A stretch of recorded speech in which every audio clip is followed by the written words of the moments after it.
My name is Vorik, and I am writing this report under protest. Not because my superiors ordered me to, and not because the High Council of Select Prime demanded documentation. No, I am writing this because if I do not put these words somewhere outside my own mind, I may lose what little sanity I have left after 3 rotations of watching them. Humans.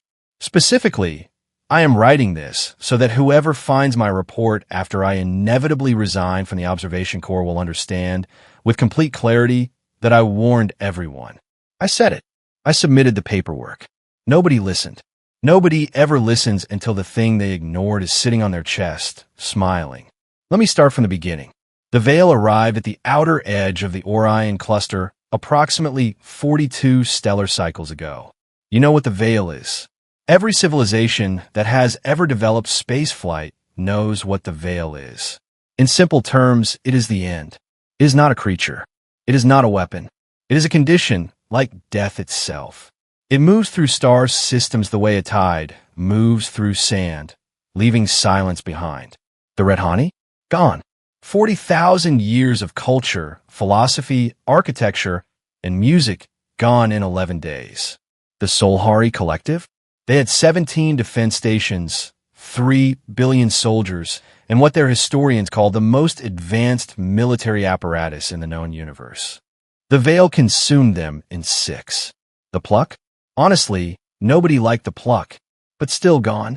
So when the Veil turned toward the small, wet, and surprisingly noisy planet in the Sol system, the Council did what any rational governing body would do.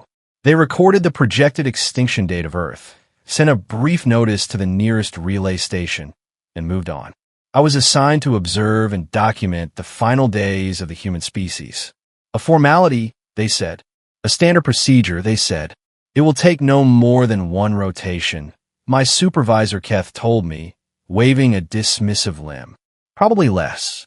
Humans are soft-bodied, poorly adapted, and still burn hydrocarbons for energy. The Veil will barely notice them. I nodded. I packed my equipment. I positioned my observation craft at a safe distance. And then I watched. The first thing I noticed when the Veil entered Earth's outer atmosphere was that the humans saw it coming. That alone was unusual. Most civilizations do not detect the Veil until it is already inside upper orbit. It moves in frequencies most sensors are not calibrated to catch. The Red Hani, brilliant as they were, realized what was happening only when their northern continent went silent. Humans detected it 17 days in advance. I checked my instruments 3 times. Then I rechecked them. Then I sent a brief message to Keth saying humans have detected the Veil. Keth replied with an alien equivalent of a shrug and told me to continue documenting. Fine, documenting. On day 15, a woman named Mira, a scientist at one of their southern research stations, published a paper. A paper.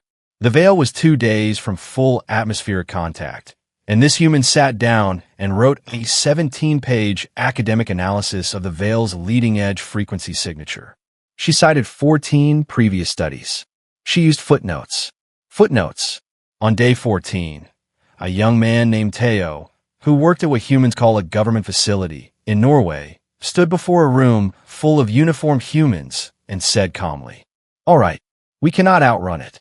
We cannot hide from it, and we do not fully understand what it is." He paused. He looked around. Then he said, "So we're going to hit it." The room went silent for exactly 1 second. Then every human in that room started talking at once. I have observed 49 species facing extinction. Not one responded to impending annihilation by immediately debating weapon specifications. The Red Hani wept. The Solhari prayed. The Pluck tried to negotiate, which was both adorable and completely useless. Humans began arguing about weapon design, atmospheric dispersion rates, and something called, I'm not joking, a big enough punch. I sat in my observation chair. I checked my instruments. I looked at the planet. Then I sent Keth another message. It said, simply, Keth, I think we may have miscalculated something. Keth did not reply for a very long time. Keth finally replied on day 11. The message was short. It said, Vorik, stop sending updates. The outcome is predetermined. Document the extinction and return home. I stared at the message for a long time. Then I looked at the planet. Then I checked my instruments, which were now showing something that, according to every scientific model produced by the Select Prime Academy, was completely impossible. The humans were building something. Not a shelter, not a monument, not a final desperate prayer carved in a stone for future civilizations to find and feel sad about. They were building a weapon, a very large one. It was spread across 7 different locations on the planet's surface, connected by a network of what I can only describe as reckless engineering confidence. They had been working for 9 days straight. No sleep rotations, no ceremonial pauses, no philosophical debates about whether it was ethical to strike an ancient cosmic force in its metaphorical face. They simply built a man named Dax, who had apparently not slept in 4 days and was surviving on a substance called coffee, which I have since studied and which frankly explains a great deal about this species, was coordinating the entire operation from a room with too many screens and not enough chairs. He held a marker in his hand and was drawing diagrams on a wall. An actual wall, like an animal. Everyone in the room was nodding, writing notes, and not a single person looked like they believed, even for one moment, that this would fail. That terrified me more than the veil. Day 7. The veil made first contact with Earth's upper atmosphere. I have witnessed this moment 49 times. I know what it looks like. The sky shifts. The frequency changes. Everything that is alive begins, slowly, and then very quickly, to stop being alive. The sky above Earth's northern region shifted. And then something extraordinary happened. The humans fired back. Not symbolically, not metaphorically. 7 simultaneous energy discharges were launched from different points across the planet's surface. They converged at a single location in the upper atmosphere and struck the leading edge of the veil with a force my instruments registered as, and I triple-checked this number, strong enough to disturb the orbital stability of the 2 nearest moons. The veil paused. I have never, in 49 documented extinction events, seen the veil pause. It does not pause. Pausing requires acknowledgement. The veil does not acknowledge anything the way gravity does not acknowledge the cup pulled from a table. But it paused. Back on the surface, inside the room full of screens, Dax looked upward as if he could see through the ceiling to the sky. He was silent for 3 seconds. Then he said, with the calm certainty of a man who had already decided how this story would end, "Again." They fired again, and again. On the 4th strike, something happened that will require me to rewrite my doctoral thesis, assuming I still have a career after submitting this report. The leading edge of the veil fractured, not retreated, not dissolved. It fractured, like ice breaking when struck at the correct angle and with sufficient force. The fracture spread backward through the formation like a crack running up a wall, fast, branching, and irreversible. The veil pulled back. I sat in my observation chair and did not move for 11 minutes. I simply watched my instruments. Then I looked at the planet. Then I checked my instruments again, as if they might change their conclusions. They did not. I sent Keth a final message. It said, "Keth, the veil has retreated from the Sol system. Earth is intact. Human casualties are approximately 12% of the global population, which, based on my knowledge of human history, they will probably consider acceptable and later write several thousand books about."